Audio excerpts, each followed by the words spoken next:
start. Okay, firstly, I give some information about our webinar. Good afternoon, everyone. Welcome to 9th webinar of RNA Biology, organized by the ECI network under the Translacore network project. It is an absolute pleasure to have you all join us today because we are three speakers. I introduced firstly Dr. Hatice Esenkaya. Dr. Hatice Esenkaya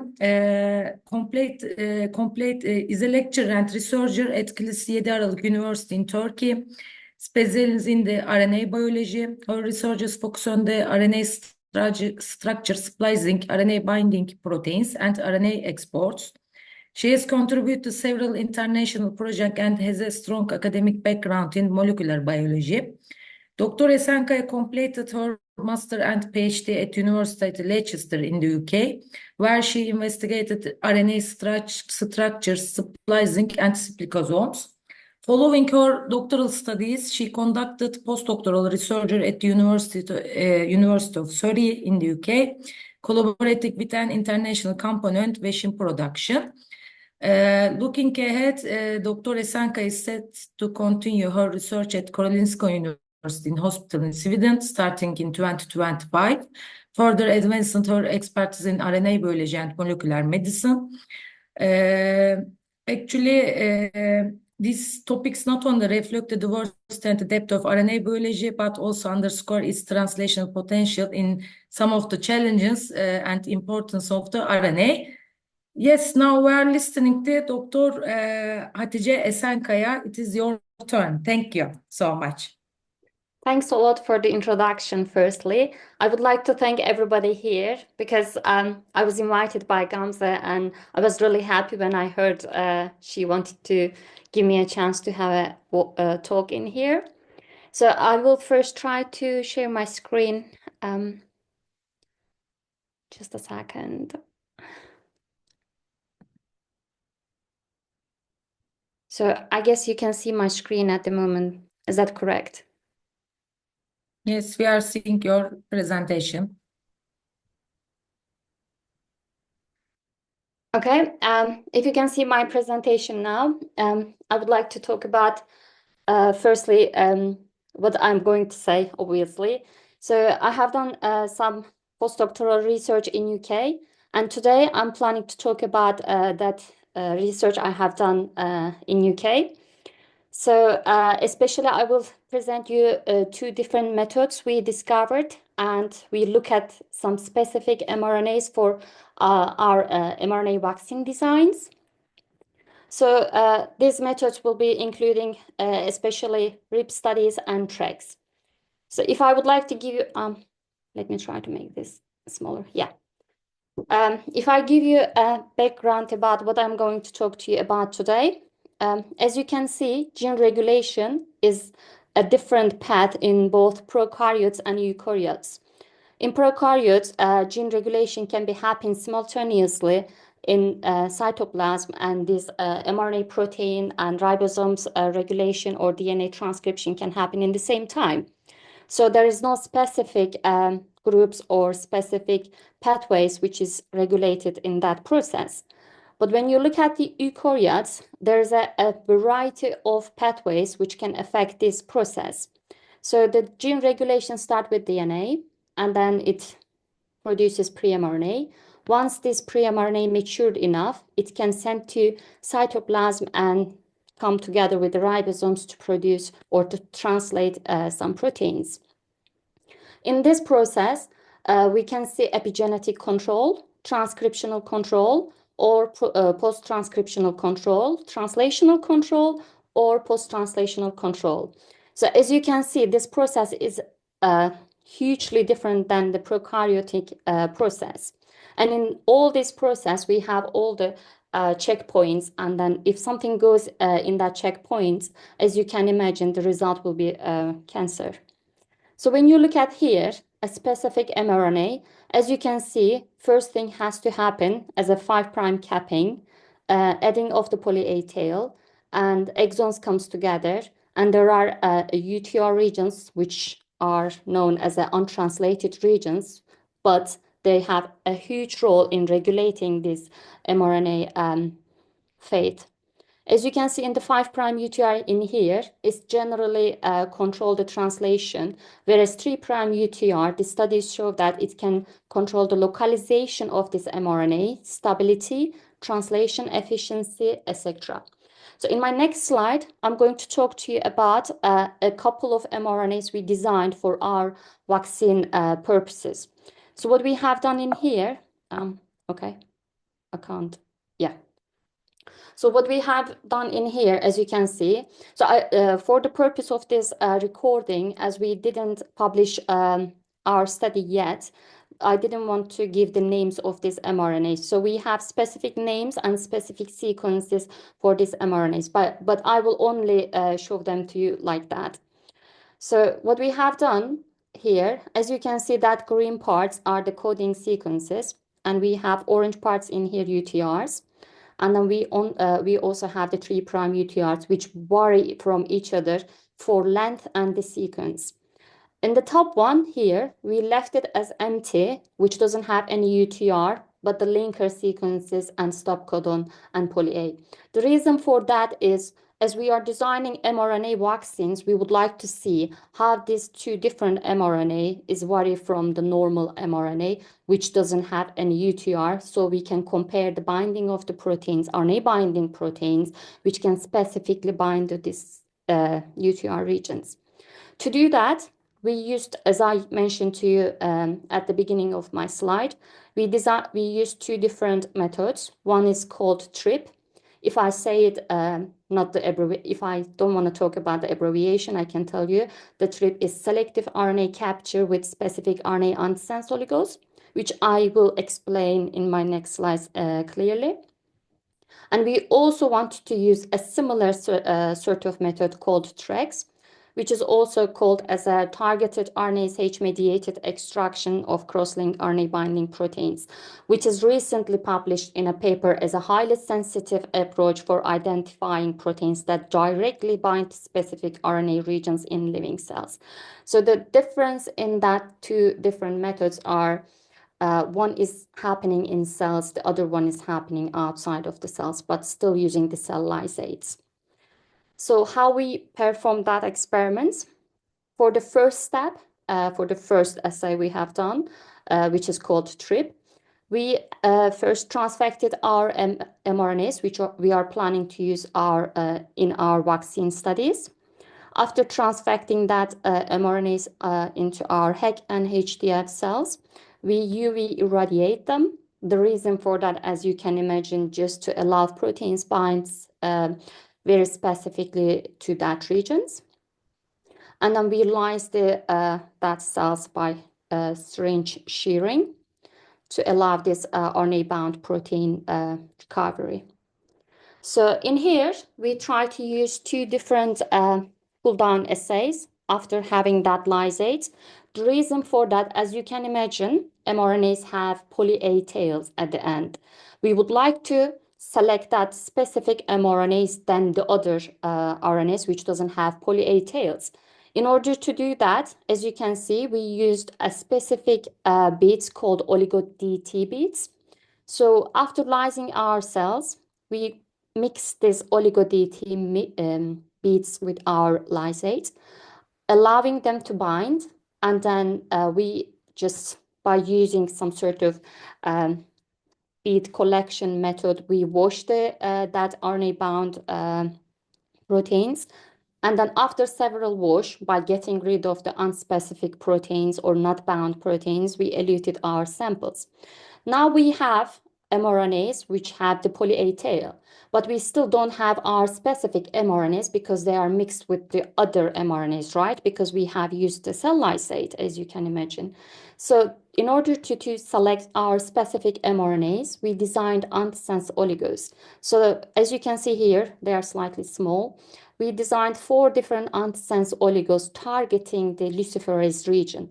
The reason for that, as we are looking at the 3' UTR regions, as they are affecting the stability, localization, and mRNA fate, we are more interested with the proteins that bound to that region. So we don't want to affect that protein's binding. That's why we designed our antisense oligonucleotides for the luciferase region. After that, we have done the similar sort of pull-down assay by using a biotinylation streptavidin pull-down assays. So we actually biotinylated our antisense oligonucleotides with the proteins elute from that section.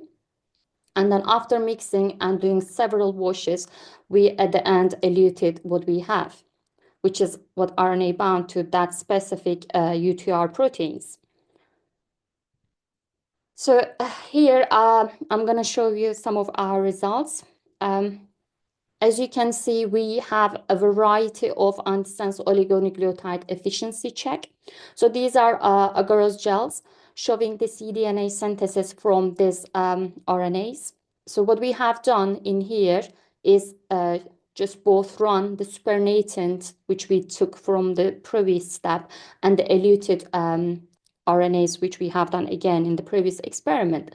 So as you can see, in the elutes, efficiency of the elutions are quite high, except the negative control, which doesn't have any oligonucleotide in it.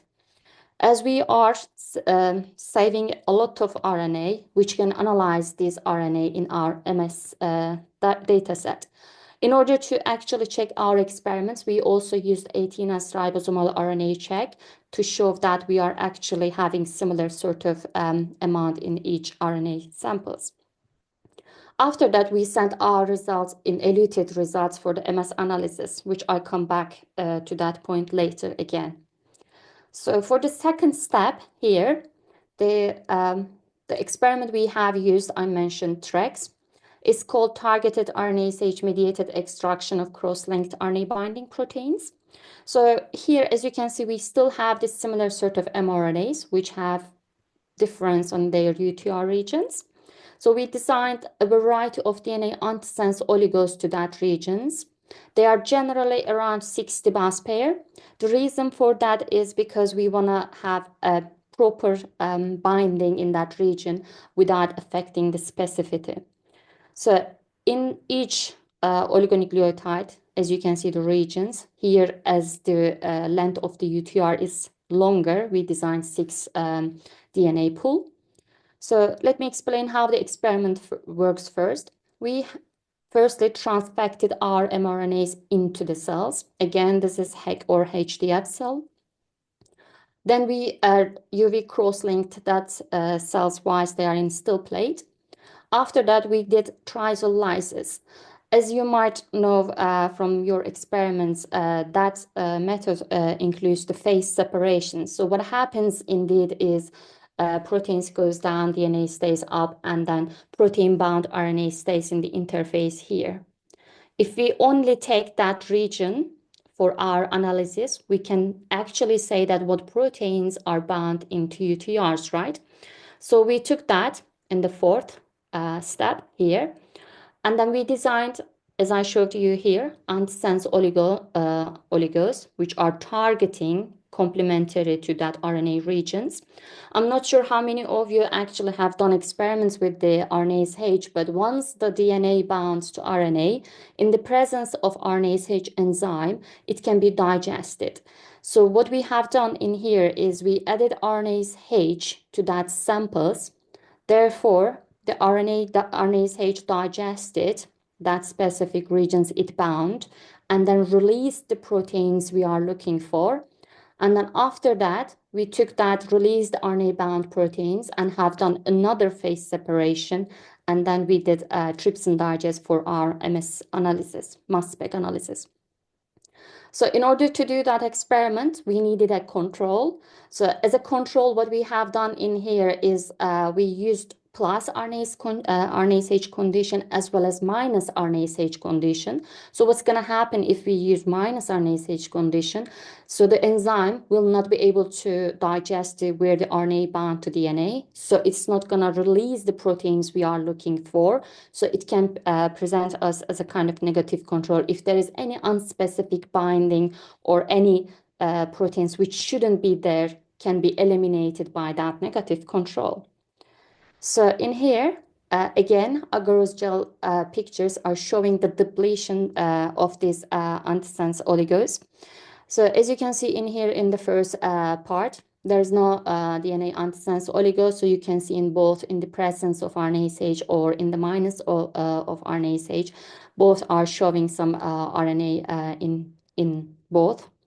But when you actually use a variety of concentration of antisense oligos, you can see in the presence of RNase-H, there is no cDNA produced. The reason for that, as you can know now, the RNA is digested because it's in the presence of RNase-H, so it's bound to the DNA, so it's all eliminated.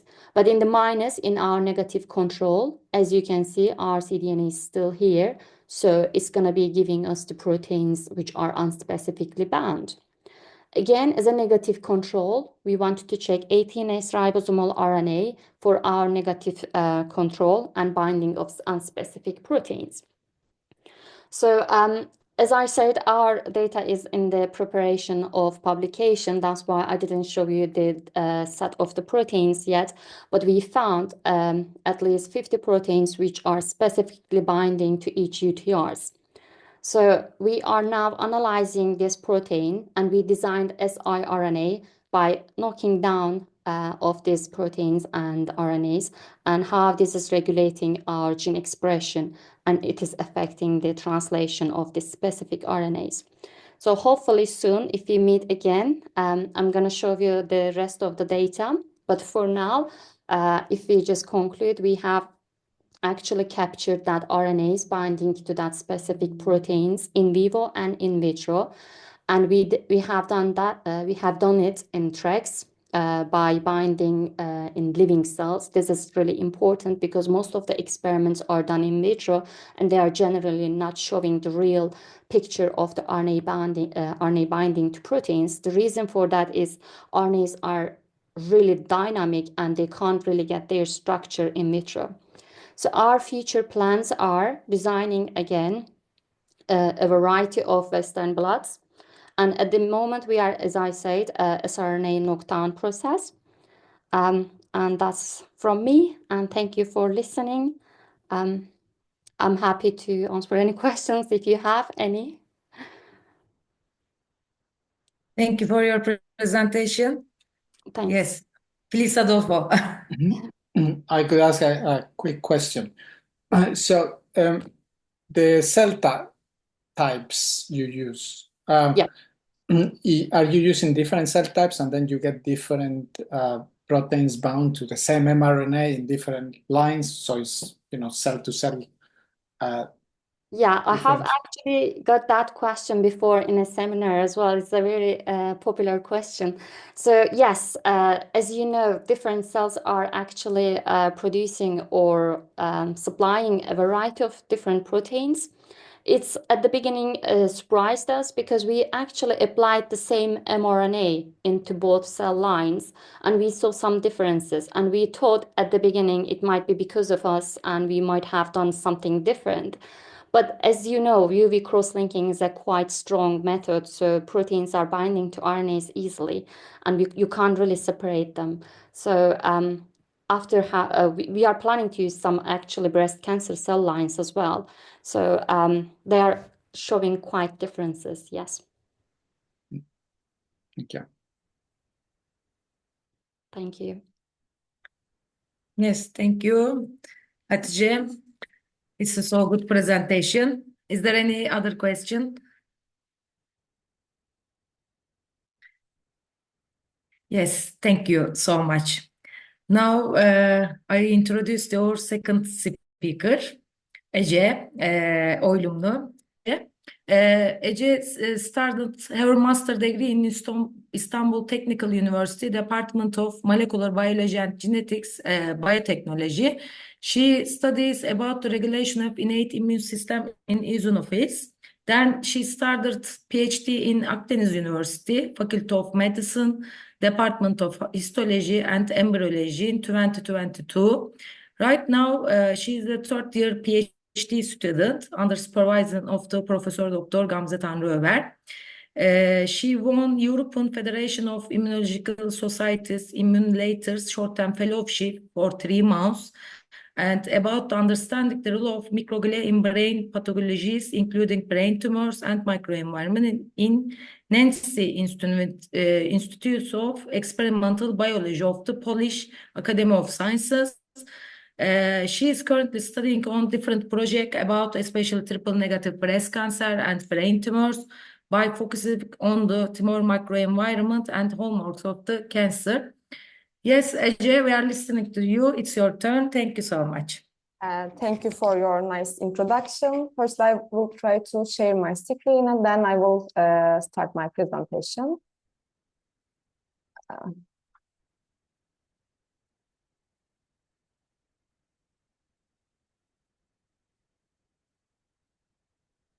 Yeah.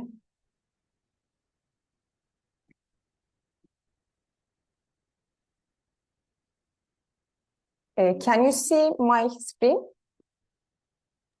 Okay. Yes, but in Yes. the PowerPoint. Okay, I just use another computer. That's why That was good. Okay. So, okay. Thank you again for your nice presentation, introduction. So, firstly, today I will talk about targeting tryptophan metabolism can be a good therapeutic strategy for the triple-negative breast cancer treatment. So, as we all know, breast cancer is the most common cancer subtypes among women after lung cancer.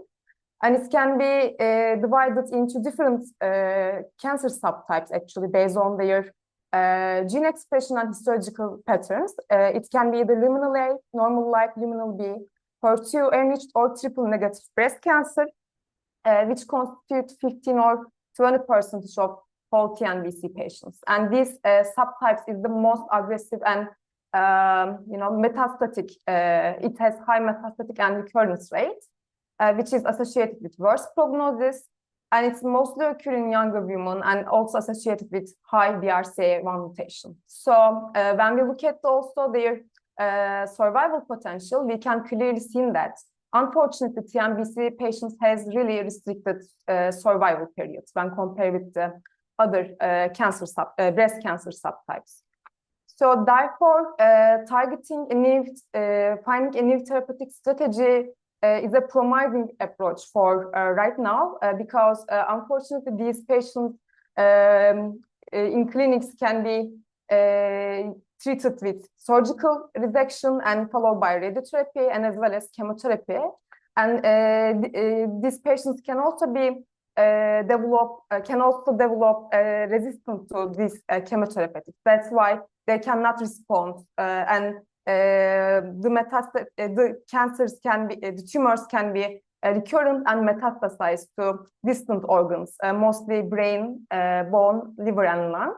And right now, in biopharma industries, different inhibitors which can target numerous proteins, including PARP, PI3 kinase, AKT, mTOR inhibitors have been developed. And these patients can also be treated if they are suitable for specific immunotherapy like anti-PD-L1, but they can also be resistant to these chemotherapeutics after a while. To maintain this metastatic and recurrent potential, these actually TNBC cells can secrete numerous cytokines and chemokines, which attract important immune suppressive cell population, which is myeloid-derived suppressor cells from the bone marrow to the tumor sites actually. And once these cell types can be recruited into the tumor site, they can also communicate with other immune cells and stromal cells, and thereby they can maintain immunosuppression. And they can also express CD11B and GR1 on their cell surface, and it can be either monocytic and granulocytic, but no matter how their origin, they can directly inhibit T cells and cell-mediated immune responses actually. As I mentioned, these MDSCs orchestrate immunosuppression in the tumor microenvironment by suppressing CD8 positive T cells and NK cells. And they also induce regulatory T cells polarization towards the naive T cells and also M2 macrophage polarization, which is an anti-inflammatory macrophages. So, MDACs and also cancer cells can also secrete specific certain enzymes, and one of them is IDO. And these enzymes can also be these enzymes is responsible for maintaining of the immunosuppression. And this IDO is involved in tryptophan metabolism, and it converts tryptophan into kynurenine. And with the excessive accumulation of the kynurenine in that tumor microenvironments, which immediately results in effector T cells to be undergone apoptosis. On the other hand, as I mentioned with the previous slide, it's also this excessive kynurenine also induce regulatory T cells polarization. And we already know that in the literature, in certain cancer types can express IDO highly, and one of them is breast cancer actually. And therefore, nowadays, different IDO inhibitors have been developed in the chemical industry. And in our studies, we use 3 of them, which are the epagodostat, 1-methyl-tryptophan, and indoximod. So firstly, we use those inhibitors, which are the EPA and 1-methyl-tryptophan, and we investigated their cytotoxicity against the human TNBC cell line. And we just treated those cells in different concentration of IDO inhibitors during 24, 48, and 72 hours of incubation. And as you can see, both EPA and 1-methyl-tryptophan reduce cell viability significantly. And then we evaluate how TNF-alpha can affect the efficacy of these inhibitors. And we observe that, as you can see when compared with the upper graph, once the cells were treated with TNF-alpha and EPA, they have really reduced cell viability. And then we also evaluated IDO1 and PD-L1 mRNA expression, since in clinical studies, the TNBC patients can highly express IDO and PD-L1. And these PD-L1 and IDO high expression also associated with immunotherapy resistance. Therefore, we want to reveal the mRNA expression and regulation of those 2 genes actually. And in A, we use human normal cells, which are the MCF10A, as a normal control to normalize fold change. And as you can see in TNBC cells, we have higher expression of IDO, which was 3-fold. And this IDO1 mRNA expression was not detectable in healthy cells actually. And as you can see with the TNF-alpha treatment, this IDO1 mRNA expression also induced. And in parallel, we also observed that PD-L1 mRNA expression can also be enhanced with those treatments. And in B, we also use different IDO inhibitors, which are the EPA and 1-methyl-tryptophan in combination with TNF-alpha. And as you can see, EPA and 1-methyl-tryptophan reduce TNF-alpha-induced IDO1 mRNA expression. And in the cells which were co-treated with TNF-alpha, we also observed that this IDO1 mRNA expression again upregulated. So when we also check the PD-L1 mRNA expression, we reveal that EPA-treated cells have reduced PD-L1 mRNA expression when compared with the TNF-alpha-treated cells. However, we seen that in 1-methyl-tryptophan-treated cells, we have increased PD-L1 mRNA expression, which revealed that PD-L1 gene regulation can be dependent on IDO inhibitors types actually. So we use again same cell line with another inhibitors, IDO inhibitors, which is indoximod, and we just treated these cells with different concentration of IDO inhibitors again during 24, 48, and 72 hours of incubation. And we observed that it's also reduced cell viability significantly in a dose and time-dependent manner. And this time we again use TNF-alpha and interferon gamma, which is an important regulatory pro-inflammatory cytokines of IDO1 gene actually. And as you can see, when compared with the upper graph, once the cells were treated with TNF-alpha plus indoximod, we have really reduced cell viability, which indicates that in this case also, TNF-alpha enhanced the efficacy of indoximod. However, in interferon gamma and indoximod co-treated cells, we couldn't observe any specific reduction in cell viability. And then we performed cell cycle analysis to evaluate the cell cycle actually. And as you can see in the control group, we have 55% of G0 to G1 cell cycle arrested cells. And this was enhanced with indoximod treatment up to 63%. And with the TNF-alpha co-treatment, actually, we can clearly see that it was also enhanced up to 80%, which is a great result for us. And then we also revealed that with the interferon gamma in co-treatment, we observed not like TNF-alpha result. It was 70%, but it's again higher than control and indoximod treated group. And we again perform real-time PCR to evaluate again IDO1 and PD-L1 mRNA expression. And interestingly, we found that indoximod also induced the mRNA expression of IDO1 actually. And it's also reduced PD-L1 expression slightly, but in TNF-alpha and interferon gamma co-treatment also enhanced IDO1 and PD-L1 mRNA expression. So I will just talk about one of the pathway which the tryptophan can be actually metabolized. And we have also additional two pathways, which are the serotonin and melatonin pathway and indole pathway. And melatonin is a natural hormone which can be secreted, as we all know probably, from our pineal gland during the night, and it can regulate numerous biological function in our bodies, including regulation of circadian rhythm, antioxidant system, and regulation of reproductive system, anti-aging. It has also anti-aging, anti-tumor, anti-inflammatory, and immune modulatory activity. And from these numerous functional activities, melatonin can also target more than 20 or 30 important gene and proteins that were associated with hallmarks of cancers, actually. That's why melatonin is a hot popular agent, actually, for anti-cancer studies. And in this case, we also used melatonin in our in vivo models previously with liver metastatic cells from 41 murine carcinoma model.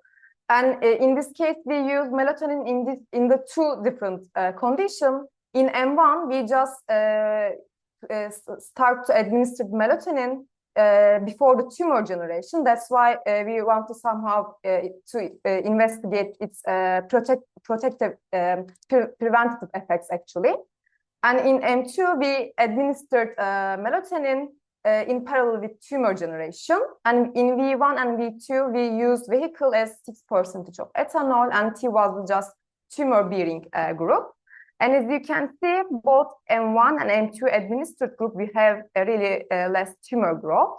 And with that reduction of the tumor growth, we also investigate how it can affect the metastasis, the liver and lung tissues.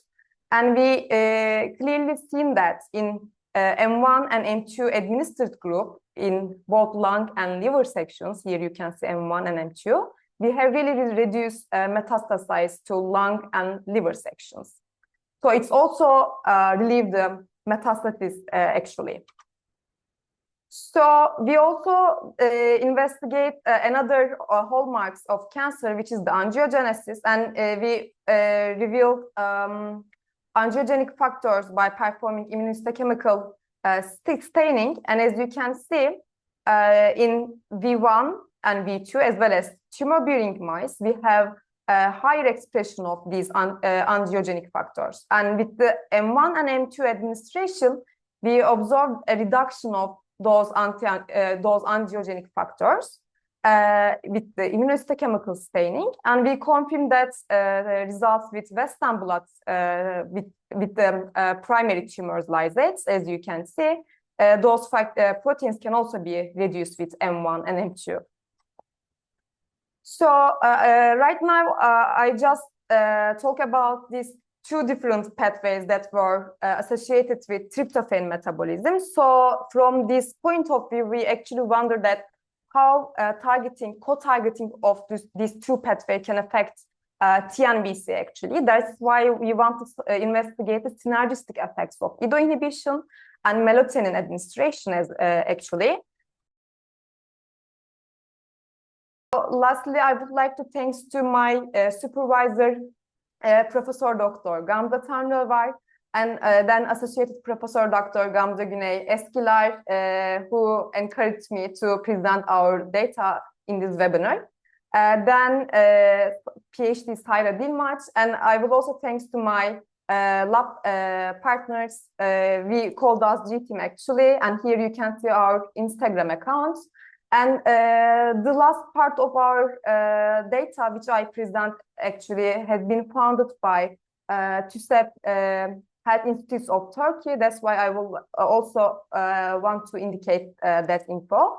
And thanks you for your listening and attention. If you have any question, I can try to answer them.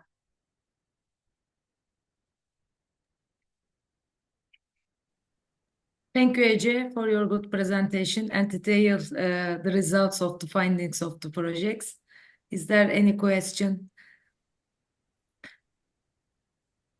Can I ask a question? Yes, Yeah, please. myself. Nikos. Yes. Nikos. Thank you, Ece, for the nice presentation, many results, published works. I just wonder and have a question about the melatonin experiments that you used. Mm-hmm.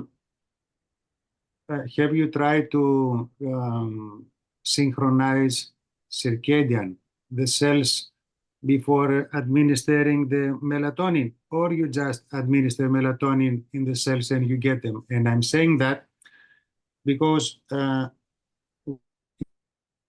completely different kind of experiments, questions that we have. When we synchronize the cells and we incubate the cells, if we treat the cell with a circadian factor, it maximizes its effect. I mean that did you try to synchronize circadian in the circadian rhythm, the cells T41 cells you use before administering melatonin, because melatonin exerts the maximum during the night, okay, during darkness. So the livers that you get, the tissues that you get, do you try them in specific time points, or just you take the sample and analyze? Because the results are clear, but if you have tried this. Actually, we couldn't detect and follow the regulation of circadian rhythm during our experiments. But as I mentioned, since we already know that melatonin can be secreted during night, and we just want to expose animals that melatonin in vivo parts, because at the end of the time it can be also their concentration in our circulation will be eliminated for a while. Therefore, we want to somehow keep this melatonin concentration in a certain level in the experimental groups, but we cannot detect or follow any changes in circadian rhythm actually. But we already know some effects of melatonin in our previous studies. That's why we want to, combine these two pathways. Okay, so but you administer them together, melatonin? No, and actually, we have different time to timing. administer. Yeah, we both administered intrapersonally, but we injected animals during 2 times in a day, at the morning and at the night, evening. When we go before we go home, actually. And in the indox mode, we just administered in a meantime, like in the morning, yes. But in the cells that you use, the T41, did you just administer the melatonin, or have you tried to synchronize them? No. Actually, in that part, I will Okay. just look to Gamze Guinness Kilis because she did She did the in experiment. vitro, yeah, Okay. experiment actually. But because we see that when we synchronize the cells and we try to test expression, circadian expression, I mean, it's really much better to have it to synchronize the timing of administration of whatever you try. Okay. Yeah, Thanks a lot. synchronize the time, and maybe we have to at least check more several proteins about melatonin receptors, or I don't know, maybe kynurenine or other important proteins about the signaling pathways, but we can actually. Okay, thank you. Thank you very much. Congratulations. Thank you. Is there any other questions for Ece? I actually have one.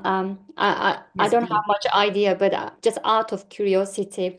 So you have used different time points from 24, 48, and 72. I don't have any idea. That's why I'm asking. Why haven't you chosen any like 6 hours or the time before 24 hours? Like, is it some sort of specific time you can see the difference? Or Actually, in vitro experiments, we generally use these time periods, but we have additional, pro-inflammatory cytokines in our culture, and to seeing their inflammatory or anti-neoplastic effects, we need some more than they actually. Because when we co-culture them or some ELISA with immune cells, we have culture more than 5 days actually, and that's why we have a greater time period to evaluate their cytotoxicity. Thank you. You're welcome.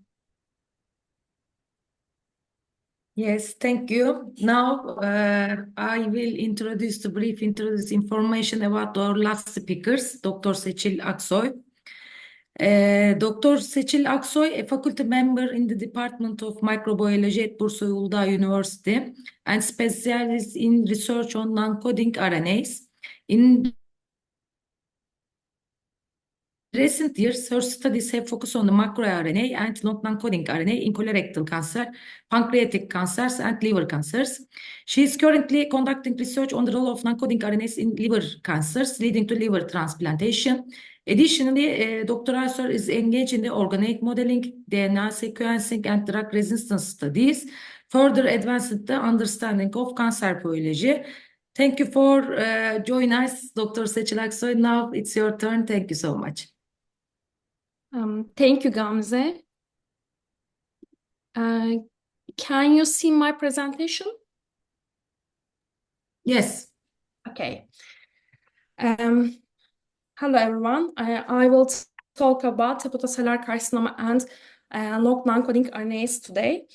Hepatocellular carcinoma is a major health challenge. It's the 4th leading cause of cancer-related deaths and 6th most common cancer worldwide. The number of hepatocellular carcinoma cases and deaths is rising, unfortunately. Hepatocellular carcinoma develops as a result of many factors such as chronic hepatitis, alcohol, poor nutrition, and it's associated with metabolic steatohepatitis or non-alcoholic steatohepatitis, and metabolic syndrome, and genetic alteration like third promoter mutation and PTEN inactivation. This disease is currently classified to studies integrating molecular and pathological features. This classification utilizes mutations, signaling pathway activities, immunological characteristics, and whole genome methylation profiles. However, recent studies, transcriptomic studies, suggest the inclusion of RNAs in this classification. Liver transplantation has been an effective approach to treat hepatocellular carcinoma. This method works well for liver cancer, but recurrence after liver transplantation remains a challenge. Patients awaiting liver transplantation often face numerous challenges through the process. And despite great efforts to understand the disease at the molecular level and develop effective treatments for hepatocellular carcinoma patients, current therapies for advanced cases are only effective in small percentage of patients. Therefore, it is paramount to discover a new tumor targets that can be used to develop alternative therapeutic strategies. Promising novel target could be long non-coding RNAs or microRNAs, non-coding RNAs. The long non-coding RNAs are widely defined as a large class of regulatory transcript with a length of more than 200 nucleotides and lacking OS protein coding potential. And LNC RNAs, long non-coding RNAs, share many characteristics with mRNA. For example, transcript length, exon and intron structure. They are usually transcribed by RNA polymerase to same mRNAs, and they fall into specific secondary and tertiary structures, enabling interaction with other molecules such as DNA, RNA, or protein. And these structures features allow LNC RNA to play key roles in gene expression, epigenetic regulation, and molecular interaction. There are lots of classification of non-coding RNAs. According to genomic localization, RNAs, long non-coding RNAs, intergenic and intragenic RNAs, located between protein coding lesion is long non-coding RNA is intergenic long non-coding RNAs. Intergenic long non-coding RNA found within or near coding genes in sense or antisense. According to functional categories, transacting or cis-actins. Cis-actins regulate nearby genes via transcriptional interference or chromatin modification. Transactins operate at distant cellular regions like proteins. And long non-coding RNAs provide localized genome regulation without DNA binding domains.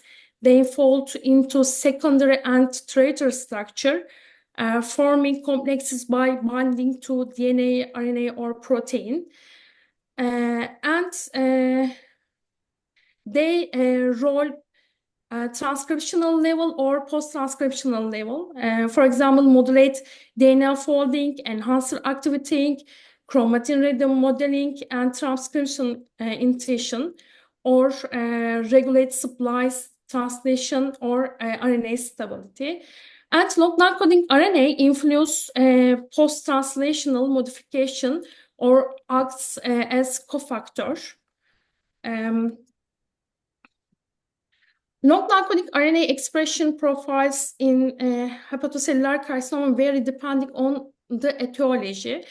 For example, HBx LNC RNA plays a crucial role in hepatitis B virus-related hepatocellular carcinoma. It promotes viral replication and supports tumor proliferation. The other non-coding RNAs, LNC RNA UCA1. UCA1 is upregulated in only HBV-associated hepatocellular carcinoma. And this upregulation contributes significantly to tumor metastasis and invasion. Chronic alcohol use causes oxidative stress and inflammation. Alternative LNC RNAs profiles, for example, Hatice, associated with alcohol-induced liver fibrosis and progression to Hatice. Dysregulation long non-coding RNAs influence lipid metabolism, insulin resistance, and inflammatory pathways. For example, MALAT1, HULK, MEC3 play MASH or NASH progression. Esenkaya diagram links the mechanism of action and cancer hallmarks for hepatocellular carcinoma-related LNC RNAs. LNC RNAs are classified by their mechanism of action left and the cancer hallmarks they influence right. Upregulated LNC RNA are shown in red, while downregulated ones are in blue. And some LNC RNAs affect multiple mechanisms and hallmarks play a role oncogenic or tumor suppressing. Heat map of LNC RNA clinical association, LNC RNA left with at least 2 significant clinical association and ranked by number of associations, top to bottom. Counts of LNC RNA associated and per LNC are shown top and right respectively. And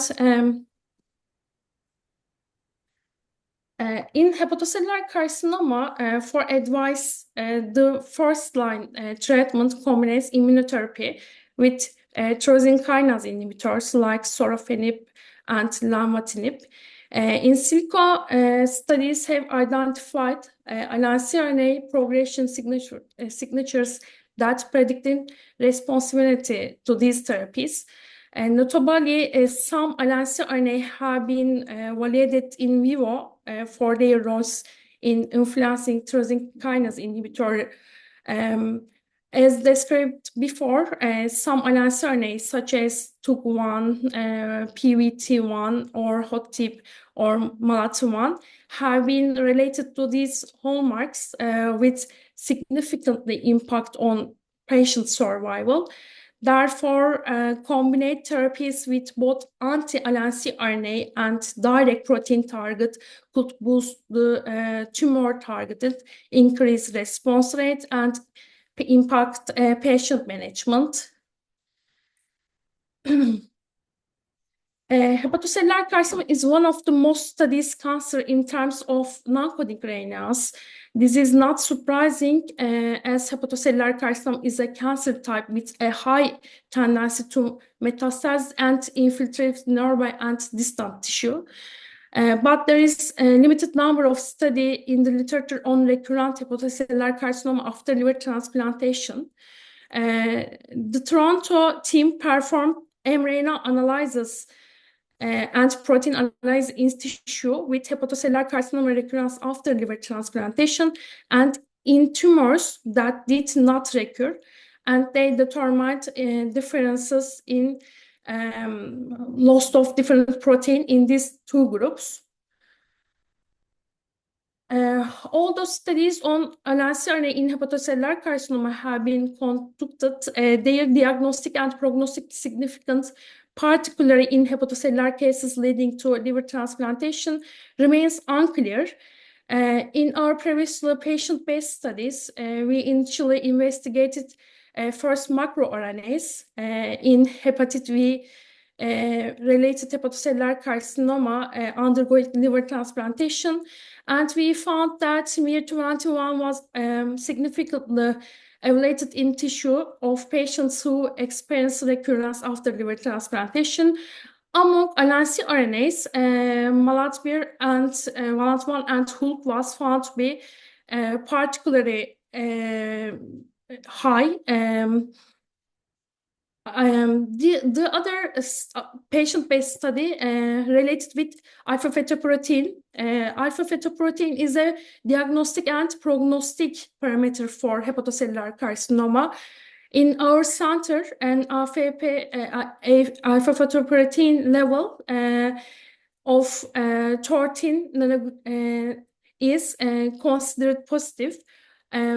While alpha-fetoprotein positively is associated with hepatocellular cancer diagnosis, and alpha-fetoprotein levels exist to 400 indicates poor prognosis, and such some patients are not eligible for transplantation. In our center, non-coding RNA screening was performed on serum samples from alpha-fetoprotein negative hepatocellular cancers, and MIR-10B was shown to be significant for diagnosis hepatocellular carcinoma in AFP negative cases. In conclusion, we have only a patient-based study, but in the literature, due to the limited donor pool, it's crucial to allocate organs to patients without recurrence potential. However, there is no establishment parameters to predict recurrence. LNC RNAs could play a helpful role in this concept, and LNC RNAs can be utilized in prediction and overcoming drug resistance. And LNC RNA can serve as therapeutic targets, offering new treatment options for hepatocellular carcinoma.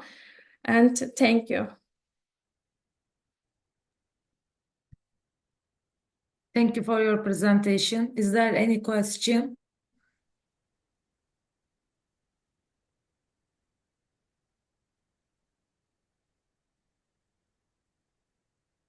Yes, I think, Adolfo, we are finishing our meeting. On behalf of the organization committee in Translacore projects, I would like to say thank you, our speakers, to coming our webinars, and also participants to joining us our meetings. Thank you so much. Sorry. There is a question. There is a hand. There is a Yes, question. I saw. Yes. Bye-bye. Yeah. Sorry, hi, it's Rafaela from Portugal. I would like to ask if these long non-coding RNAs can be used as biomarkers, and if so, if they can be implemented as therapeutic targets. Yes, it's LNC RNA play not only diagnostic or prognostic markers, they can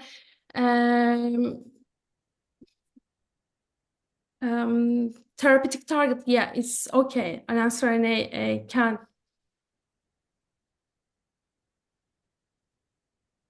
Oh, okay. But they Sorry. can be used as prognosis. Yes, and diagnosis, and yes, it can use for therapeutic targets. Okay, thank you. Next time and throughout the entire next year, we will continue this, and I would like to thank on behalf of all the organizing committee, the speakers and the organizer Gamse this time for the nice presentations and the effort you have put into this. So thank you very much.